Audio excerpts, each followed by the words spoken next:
If you're looking to boost your communication skills, build better habits, and connect with people on a different level, then the Podgecast is for you. It's a place where connection and communication meet coaching. I'm your host, Podge, a seasoned expert in health, leadership, and psychology. Each week, we'll dive into topics related to health with a keen focus on the art of building meaningful relationships through insightful interviews and practical advice. I believe that everyone has a great story to tell, and by learning from each other, we can not only enhance our own lives, but also strengthen our communities and how we connect with others. So I invite you to join me on this journey of connection and growth. Let's get started.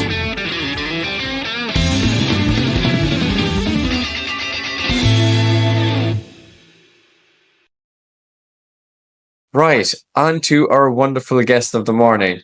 It's my absolute pleasure to be able to introduce Cara Wilson to you all today.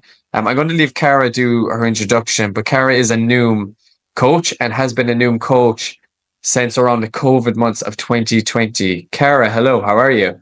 I'm good. How are you today, Podge? I'm not too bad. Welcome to the podcast. I'm really excited to have you on discussing all things about kind of your experience as a coach, but also the topic around willpower. Yeah, of course. Before we dive in, let's talk a small bit about your background, Cara. I can leave you introduce yourself to our listeners. I'm going to start with personally. I have a dog, a cat, a husband, and a house. But I am like a very stereotypical millennial dog mom where outside of work, I live for my Boston Terrier. Lots of fun training, things like scent training and like, obstacle course training. But kind of the reason why I'm here is professionally. So I've been with Noom since 2020. Came during the COVID months where everyone was stuck at home and trying to live their healthiest lives possible. And before that, I was in the field of applied behavioral analysis, where I help kids with autism learn functional communication skills. So kind of in a nutshell, I've been helping people use behavior science to change their lives for almost a decade now, which as I just said that, I got such a long time. Such a long time as well, but it's obviously something you must be incredibly passionate about. Was there a time prior to kind of your work supporting kids with autism that you kind of realized this is the path you wanted to take, or was it even at that moment? It was a windy path. In undergrad, I was slated for pre-law, and this is very different from law school. Obviously, I found out very quickly that law school people were not my people. And so I decided to become a counselor. But in between there, I had a job where I worked with a person with a disability. And I learned a lot about perseverance and determination. And then also just how important advocacy is. So I became a vocational rehabilitation counselor, which is a person who works with people with disabilities. And then from there, I saw the benefit of behavior analysis for people with autism who had no communication skills and how they were learning to communicate differently. And that really fascinated me, which led me to I'll just take a weekend job. And then that weekend job became my entire career for 5.5 years. Oh my God. Wow. That's pretty cool story. I know do you feel that work would have to be, it's kind of like a vocation. So you really need to go into it with a sense of loving what you do and being able to support. Yeah, 100%. I have always felt that who you are is enmeshed with what you do for a living. And that's kind of what are the first things you tell someone when you meet someone in a social situation? Hi, I'm Cara. I'm a health coach at Noom. Or I'm a barber, or I'm a teacher. It's one of the first things you tell another person. It's part of your identity, and how important it is to really want to love the job that you're in. Yeah, I think there's kind of a lot more stuff coming out about that as well, right? Is being able to want to positively associate yourself with the work that you do can in turn make the work feel less we'd say laborious work if you think about the historic 9-to-5s. So it seems like you struck a nice balance there. I like to say that I really feel like I have, after switching, this would be my third professional career post getting my master's degree. And I feel like this is really where I feel most home. I get to do something that I'm a giant nerd about, which is behavior science, and I get to help people, which is something that really fuels my soul. So it's nice to be able to have both of those. And I also work in with like an incredible group of really supportive colleagues that are inspiring to be with too. Awesome. And yeah, we're going to definitely dive even more specifically into the work with Noom as well. But before we do, I just thought it was interesting, and that happens so much, right? That you meet someone for the first time, and it sometimes like the question is more like, maybe it's not even like, who are you? It's more like, what do you do? Is kind of like the stereotypical first question. So I liked how you kind of, you didn't just say, oh, I'm a coach, right? You gave us a background into kind of your interest and kind of your studies too when it comes to behavioral analysis. But then you actually spoke about the stuff the reason you love doing it. And I think that's an important part to consider too when people are talking about the work that they do. You have to include like the why you do it is super important as well. And thanks for giving us an explanation to that as well, and giving us kind of some of your background experience, which has brought you to Noom. So let's continue with that. You said you joined Noom around COVID of 2020, and I do remember those times from just a Noom perspective, a life perspective, were like wild, like unprecedented, never seen before. But I know at Noom as well, it was really interesting because people were kind of concerned about COVID for a while. So depending on where you come in is going to be interesting. But people were concerned about COVID, and people were concerned about like the money they had, and they were kind of like trying to hold on, and yeah, people didn't know what was going on. And then all these kind of studies and information came out that, hey, if you're actually working on like behavioral or general health habits, it will help you like prevent COVID or give you a less chance of mortality. And then like Noom saw a pretty big increase. People were very conscious, or like health conscious. And at that point as well, we brought in a lot of coaches to support as well. So were you part of that group of coaches coming in? So yeah, I came to Noom from applied behavior analysis. I don't want to say like traumatic, but like a somewhat traumatic point in my life. Right as my state went into quarantine. Well, the state put daycares, and because we worked with kids with autism, we were classified as kind of like a more educational daycare setting, into quarantine on May of like March 19th or March 20th, somewhere in there. And the morning that she did that, I got a phone call from a doctor that I had just seen to like rule out health, like a health thing. And she said, you have lupus. Oh, and wow. That was not a diagnosis that was even on my radar. And so it was really scary. And, she gave me, a list of doctors I needed to see. They were all in hospitals. She gave me a medication, and she said, hey, you need to take this medication, and you could be having trouble getting it because people were using it at that time as a treatment for COVID, even though it was not effective. And then this directive of do not get sick and do not get stressed. And I was like, okay, bye. Which, yeah. And I think, I hung up that phone call, and I was terrified. We didn't know what COVID was at the time. There wasn't a vaccine in that moment. And I was so grateful that I didn't have to go to work and try and figure all this out. I had 4 months where I got to try and figure everything out. But when I did go back to work, like late July of 2020, when I did step back into the office, I had so much anxiety and pressure because, the working for kids who are nonverbal with ASD is very stressful.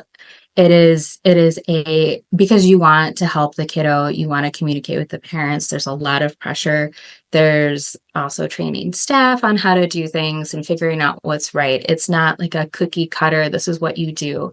So it's like a 50-hour a week job, and the kids don't cover their mouths when they cough. That's not where they're at. And but I was so afraid I would get sick, and here I had a compromised immune system. And I just didn't have the tools to function with it, I think, in a healthier way.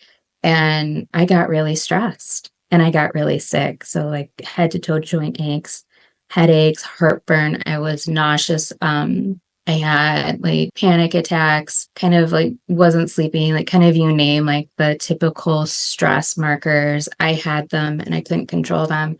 And it kind of got to a space where I just sort of sat there and I said, I'm going to have to leave my job. And that was really hard and it was really scary. But it was also, I think, the best thing that I did for myself. And I knew I wanted to take, because like the initial plan was to take, 4 to 6 months to recover fully, get my health back, get some coping strategies for stress, and then hop right back where I was, go right back into behavior analysis. But I needed to do something with my mind at that time. Like I can't just sit at home. So I got like a friend told me about a job at New that was part-time on the weekends. So I applied and I started working at New on the weekends, which was really, really, really fun. And it helped me prioritize my health because they give you access to the curriculum, they let you explore it. You're also working with a lot of health coaches and people who just have healthy behaviors anyway. We're constantly talking about our health and wellness. We're always focused on how do we reduce our stress? What does work-life balance look like? And so just by being in that environment and helping people with those things, I was able to help myself. That must have been really tough. Was a realization the right word? I'm not sure, but tough decision just to make, right? Because you're working with kids with autism. It's work that you enjoy. It's work that is difficult at the same time. Like, how did you feel like having to make that decision? You had to make it for you, but was there almost like a sense of like you were leaving down the kids that you were working with or the parents or anything like that? It was really, really hard. I would say that was one of the most challenging career moves that I've made because you do have relationships with parents. You do have relationships with kids. The kids don't always understand why you're not going to be there moving forward. Yeah. So it was tough, but I'm lucky to have a wonderful support network and my friends and my family who are, very, like, this is what you need to do. We're here for you. So that made it a bit easier. Yeah, I think that was really important, and you had to try get your stress levels down in a probably a time like definitely in my lifetime it was the highest stress time ever. It was like super high, and that just whole unknown, like just you painted a lovely picture, right? That you were diagnosed with lupus, but you were also like in this environment where no one knew what was going on. Like even those hospital visits must have been strange during that time, and yeah, like really, really difficult moment. Yeah, it was. I'm happy I went through it because now I know that I can go through such things and come out the other side. I hope there's not another pandemic where I have to do that though. No, touch wood. Yeah, like knock on wood. It was very scary. Like fear is the best way that I can. It was very scary. Anytime I had to go out, I was very scared and very cognizant and aware of what everyone else was doing around me, because I could only, like, I can wear a mask and I can keep my hands to myself and I can wash my hands, but that's all I can do, and so trying to figure out if everyone around me is also going to be wearing the mask and be following protocol and procedure. It's tough to because you can't control them. Right. Yeah, 100%. Speak to me a bit about anti-inflammatory foods and what you did with them. Yeah. So lupus is an autoimmune disease that creates inflammation in the body that damages your organs. And obviously that's not a good thing. So kind of first line beyond don't get stressed and take your medication is to remove inflammatory foods from your diet. And when I first looked at the list, I'm not going to lie, I chuckled and was like, well, this is never going to happen, because it was a whole lot of food that I just didn't eat on a regular basis. I'm not a regular salad person. They're not my favorite thing. So when I saw like spinach and leafy greens and tomatoes, and you're just kind of like, okay. So I had to kind of get creative with how I was using the Noom app. For me, I know what motivates me and what reinforces me, and it's seeing like good things start out slowly and then like have that positive snowball moving forward and get better over time.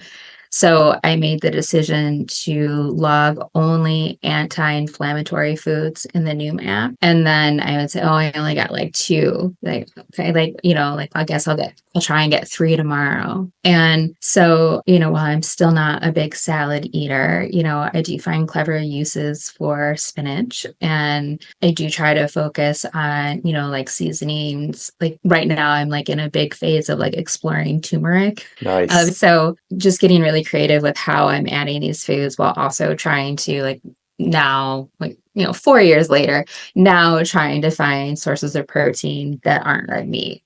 Because those can be inflammatory. Yeah, and it's interesting you said 4 years later too, right? Very often these journeys, like they're lifelong, as we say, like we're trying to build like lifelong habits here as well. Yeah, and I think kind of my background in behavior science is what allowed me to sort of take this perspective of, okay, you're not going to get rid of all of your highly processed foods, and red meat overnight, even though that's what's healthiest for you. And so since you can't do it all overnight, what can you do? What feels realistic? And then like, once you feel good with that, like find the next food change you want to make.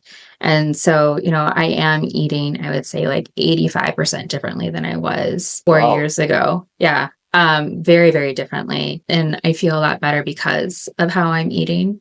But I'm happy that I had kind of like the foresight in my mind to give myself the space to take a while to make change. Yeah, rather than feeling like you have to do everything immediately, you actually, it was almost like a soft launch, as the kids would say these days. Like you kind of, like you actually mentioned at the very start, you created momentum, and like it was a snowball effect. And I know I'm trying not to like jump too far between topics, but I know we want to speak a bit about like motivation and willpower. And to me, I think they tie in with that kind of like momentum effect too, right? If I'm thinking of like the New Year's resolution type thing, January 1st, you were ready to go. Motivation is like sky high, but are you giving yourself time to build momentum when you make 100 changes at once? Yeah. Motivation's a tough one. And, I think we've all had the experience where there's something that's really important to us, something that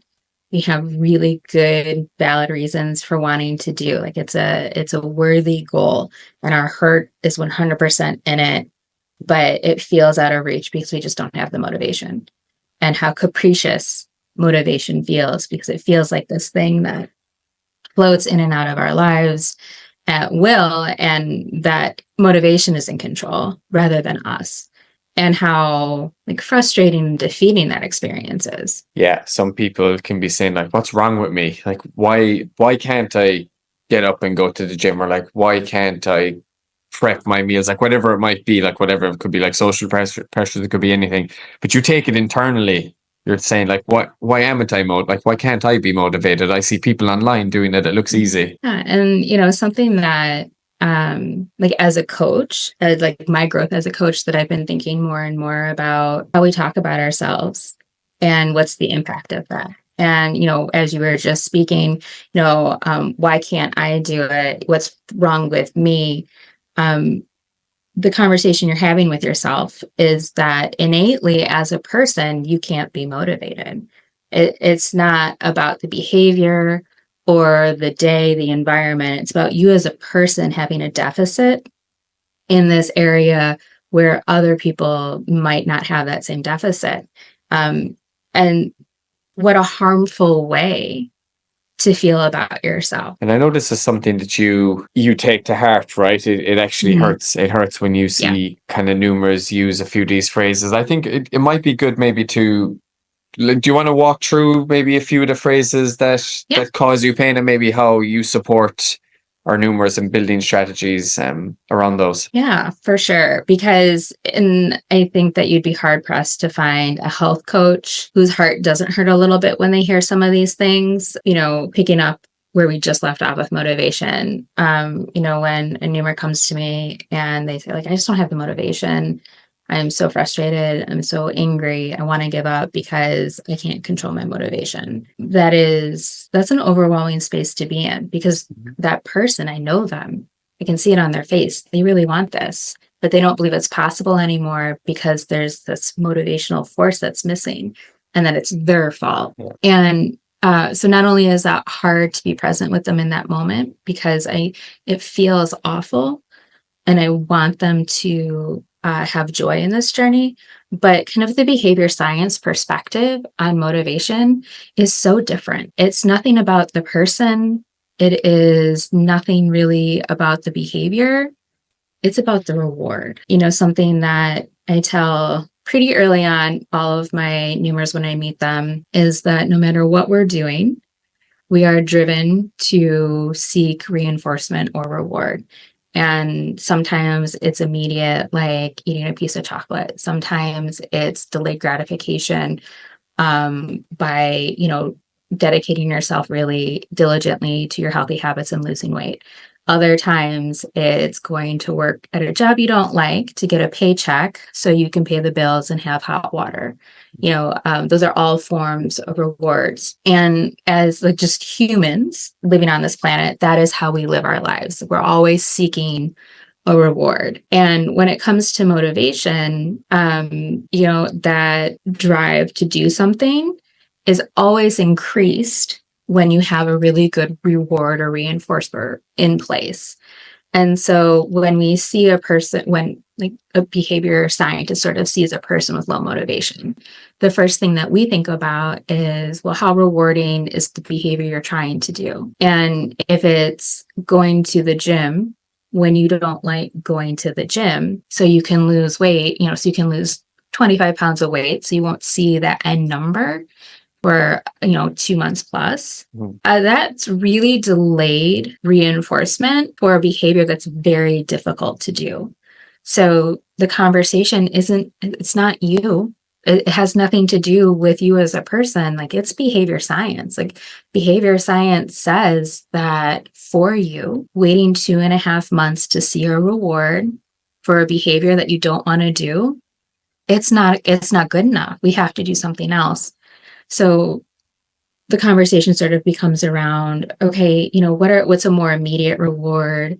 What is, so like, is that getting a protein shake from the gym you're at? Is it buying leggings? Like, I'm a big leggings person when I work out. So something that I did for myself is I bought leggings. And if I went to the gym 3 times that week, I got a new pair of leggings. Kind of like, is that going to help you? If a person isn't going to the gym because they would rather watch Grey's Anatomy reruns on Netflix, well, can you watch Grey's Anatomy reruns on your phone in the gym while on the treadmill? Yeah. Okay, so maybe you only do those 2 things together. And habit bundling. Yep, exactly.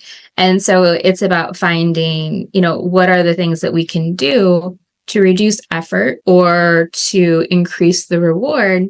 So all of a sudden that motivation is a whole lot more predictable, because in the world of behavior science, motivation is quite predictable. Okay, so you're analyzing, like, if someone's chatting with you, you're almost saying, okay, like, the reward you're having in this case, like losing we'd say the 20-25 pounds, is so far out in the future in comparison to like the intensity of the thing you were trying to do now at the gym. They're two, like, they're not in sync. Like, that motivation factor essentially is going to like break down. So to create like a framework, you kind of create more like closer, like you can change what their incentive, like why they want to do the thing, to give them more incentives in different aspects. And I'm curious about, you hear about like related gratification, that like now it's like everything in the world now with social media, a lot of things are instant.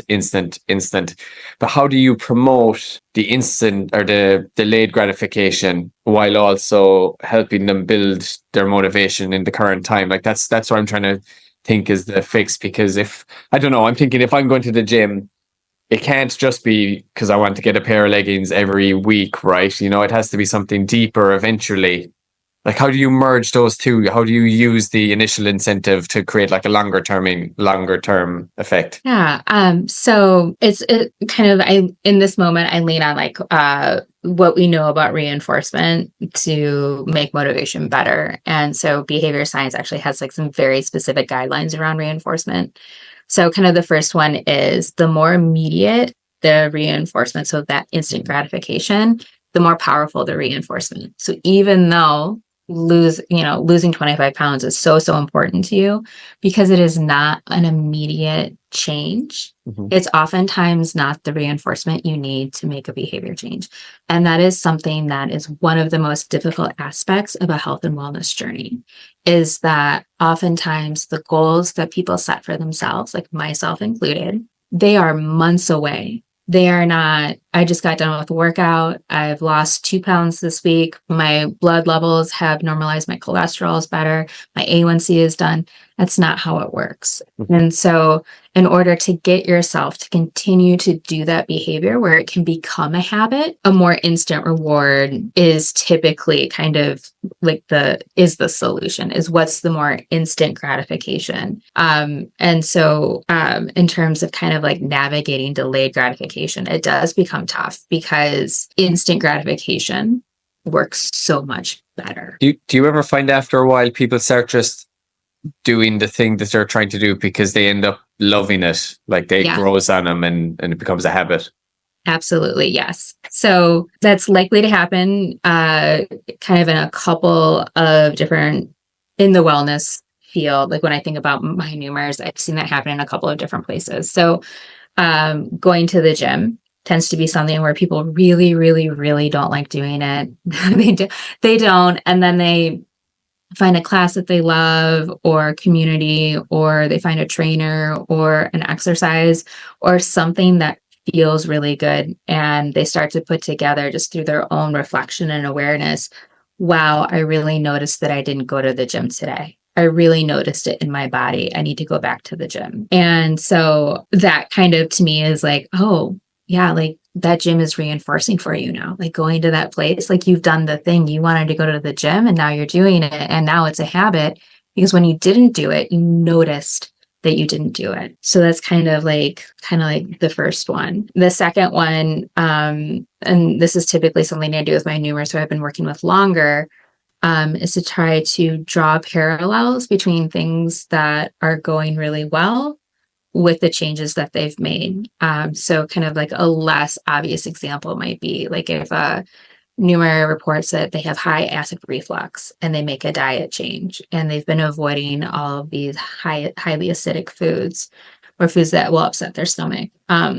Checking in with them every couple of weeks. Hey, how's your acid reflux been? And then, when they start, they go a couple of weeks of saying, oh, it's been better. And it's like, well, so since you've started this diet, like since you've started like this lifestyle, like I think the FODMAP diet is the like quote unquote diet name I'm looking for.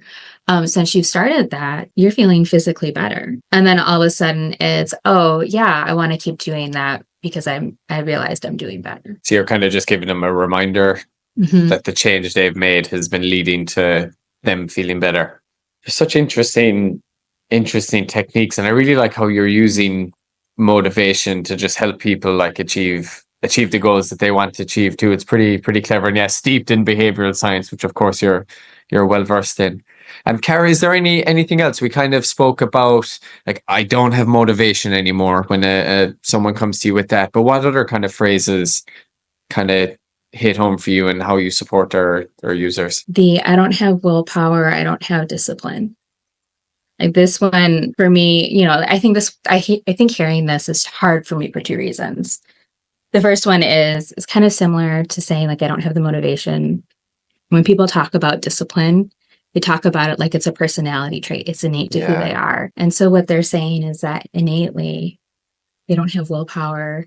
Innately they're not capable of discipline, and how hard it must be to want something, to lose weight, to create a healthier habit, to make any change in your life, to want it so badly that, you're coming to session every week with me and to feel like you're not even capable of achieving it. There aren't really words to sort of accurately describe how hard of a place it is to be there. And so like that, hearing, like being with them when they're filtering through that and trying to grapple with like, how do I come to terms with feeling like I'm truly not capable of discipline and willpower with something, wanting something that I want so badly. And, it's tough to see that person kind of wrestle through that and to support them with that and feel like they're going to come out of that conversation feeling good because they're coming into that conversation with, I can't do this. Yeah. So that's kind of like the first reason. And like the second reason is that like behavior science, when it comes to situations where a person is not doing a thing they want to do, it has nothing to do with the person. It has nothing to do with the behavior they're trying to change or create. It's back to reinforcement. It has nothing to do with the person at all.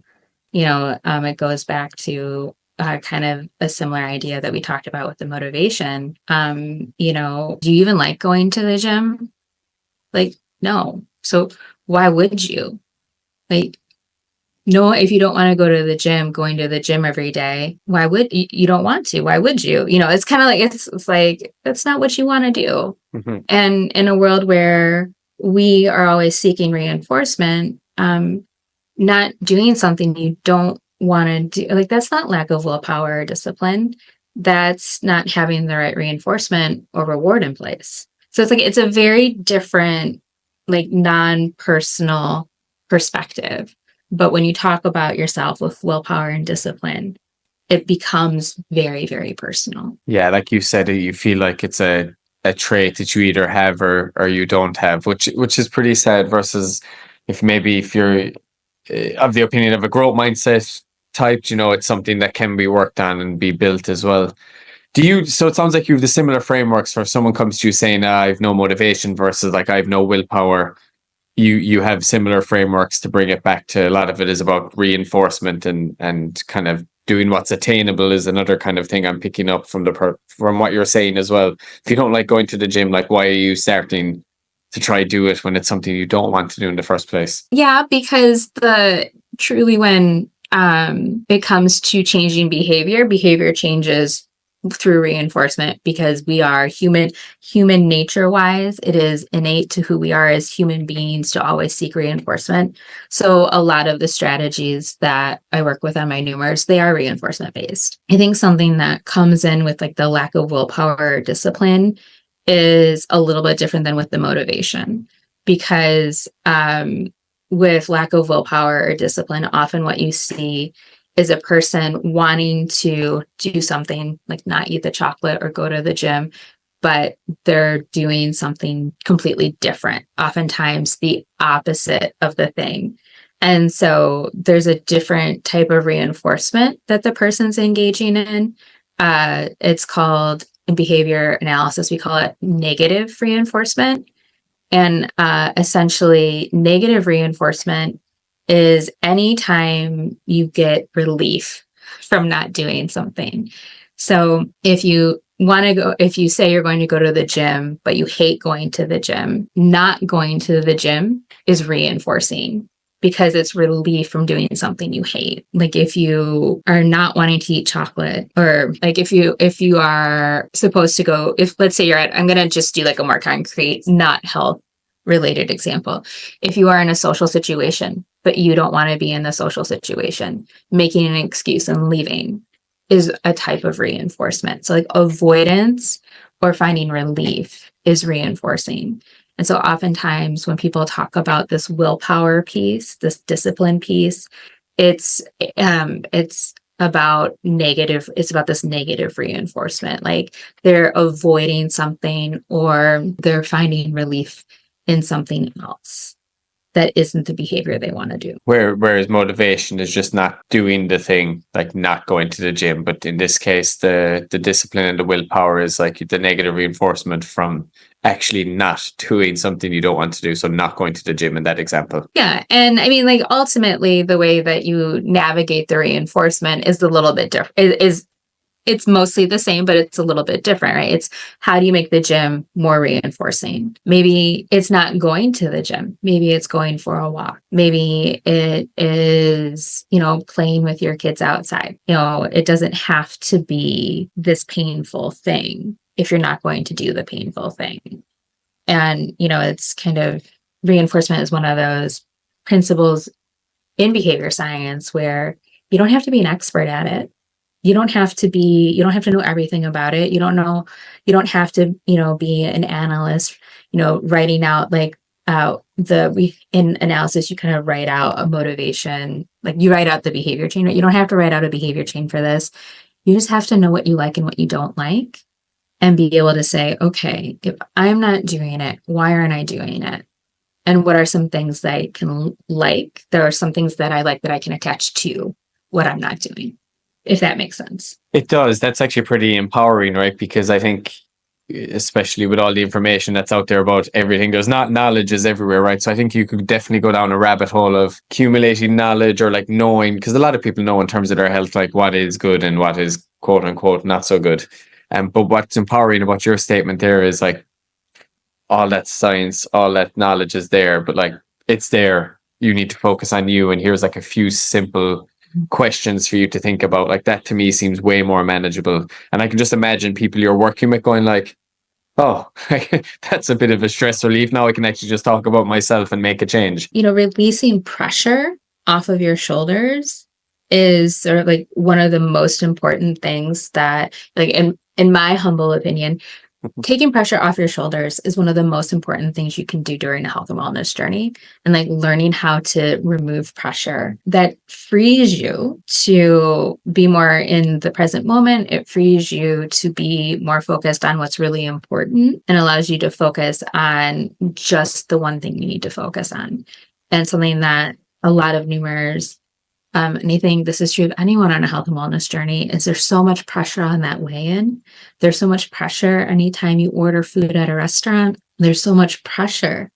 And so finding ways to just get that pressure off your shoulders and say, it's not me, it's behavior science. It's like, it's very freeing. Yeah, that is. It kind of reminds me, if I make a slight tangent to like my sporting career as well, there's like, when you try and go on a pitch, I suppose like a manager's job in some respects is to reduce cognitive load, and you can do that by having like a strategy and like having an idea of what you want to do when you have the ball and where people want to be. And it sounds kind of similar that you're helping people kind of reduce the cognitive load, or like in this case, like the pressure or stress from what is already a difficult enough journey when it comes to building out a health habit as well. So you're trying to kind of remove those barriers in a sense for people to feel a bit more liberated and just free to focus on what they're trying to do. And it sounds like you almost enjoy it a bit more as well. Yeah, for me, one of the more rewarding conversations that I get into is when a person starts their journey shaming themselves, blaming themselves, feeling guilty for every single choice that they're making. And really, you can see that the relationship that person has with who they are is so fractured and marred that just anything they do is not enough and nothing they do is right. And then, sort of slowly starting to peel back the layers of, what are the habits that will be helpful? What are the things that we need to let go of? And like, this is sort of like cognitive behavioral therapy aspect of Noom, but like, what are the thought distortions that are holding you back? And then like, just sometimes it very, very like, hey, can I tell you what's on my mind? And then it's like, you are just beating yourself up so much right now. And I don't think it's you. I don't think it has anything to do with you. And like giving that person permission to give themselves permission to be like, this is not just me. These are things outside of me that I cannot control. Yeah, I think that's such an important thing to do, because to be able to view them objectively is vital. Like if we go back to the willpower and discipline example, like if you can just take that away from your identity and your character and just analyze it objectively, it just makes being able to process through it a lot easier. Do you discuss, just focusing for a few more minutes on willpower, do you kind of discuss with people the environment that they're in? I know I mentioned kind of social media earlier, but like if you just think about it, if you go on a motorway or a highway, you're bombarded by adverts about fast foods, or if you watch TV, or if there's a lot of if you want to say temptation there. So we're actually in an environment where the whole concept of willpower is totally changed. Like you have to be, I don't know, almost inhuman to be able to like survive that. Do you have that discussion with people you work with? Every week I probably have that discussion, because you're right. Everywhere we go, we are bombarded by food messages, looking at our phone, food messages. Even if you went to all streaming services to avoid commercials, you now have commercials that have food on them. in social situations. We connect by eating food, particularly in the United States. We meet for coffee. And if you are trying to live a healthier lifestyle, how on earth can you expect yourself to be perfect in all of those situations when you are constantly bombarded by everybody eating and advertisers pushing you to eat? And so kind of with that one, I don't know if it's so much about willpower oftentimes as it is about just being aware and present in the moment, and then remembering why they don't want to eat some of these food choices. So kind of the why don't you, with a little bit of grace that perfection is impossible and it's okay if you are imperfect. And then also kind of like what are the strategies we can use in different environments to get you what you need. So I'm going to borrow from a Numer that I saw, I think on Friday. She's a very shy person. She eats in social situations because she is shy and she doesn't want to talk to people. And, I said, well, what do you really want to do when you're at the party? And she said, well, I just want to talk to one person and have a glass of wine. And I was like, okay, what can we do to make that happen? What prerequisites, what things do you need? And so we were able to sort of build a plan for that specific situation.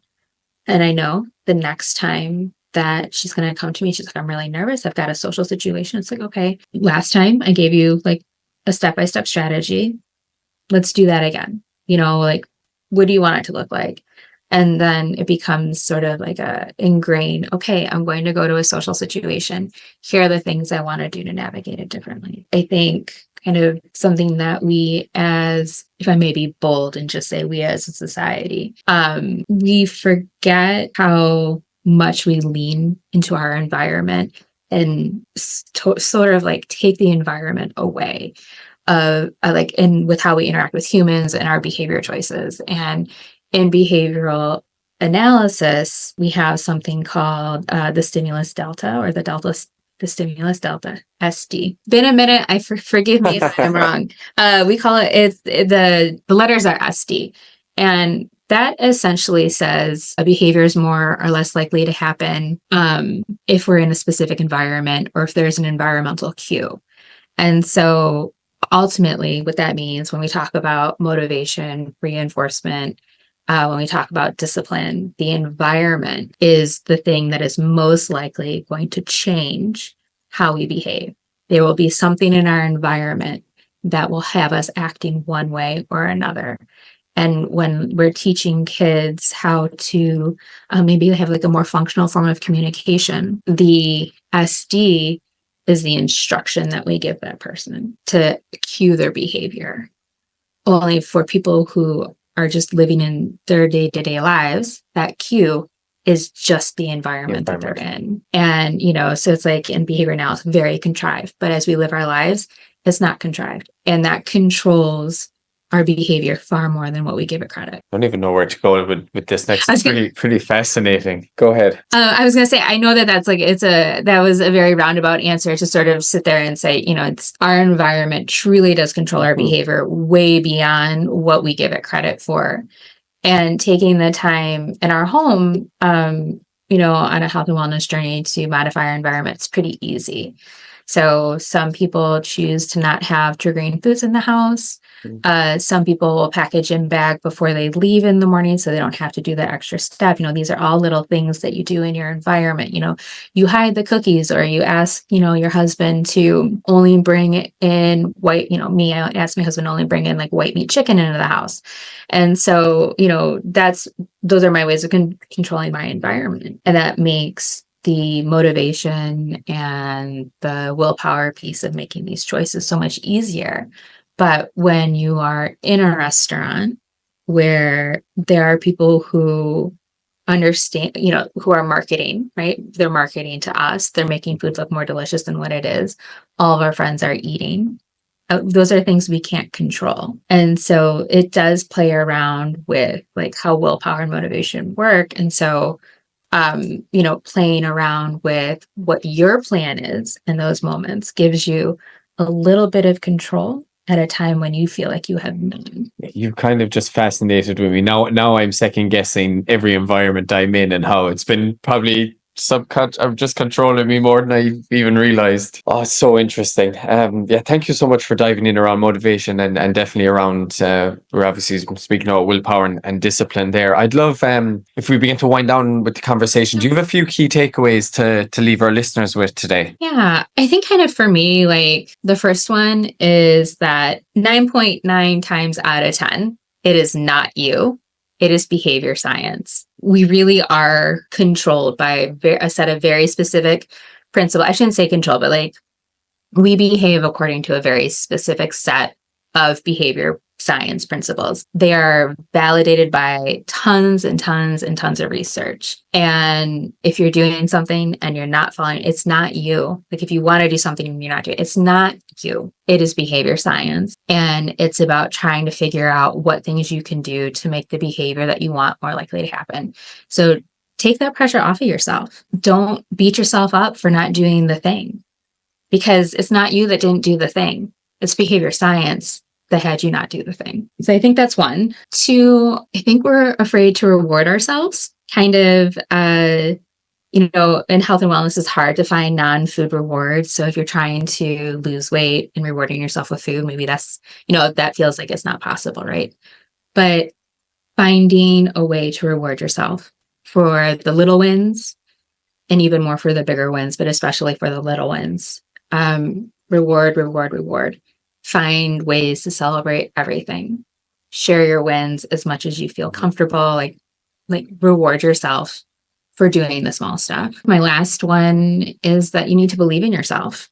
There is a relationship between belief and motivation to change. If you do not believe that the change you want to make is something that you can do, that it's achievable, if you don't believe it, you're not going to have motivation to make the changes because you already believe that you can't do it. And so believing in yourself, which is kind of like this like silly little thing that, for us to tell ourselves as adult, it's like, I believe in myself. I believe I can do this.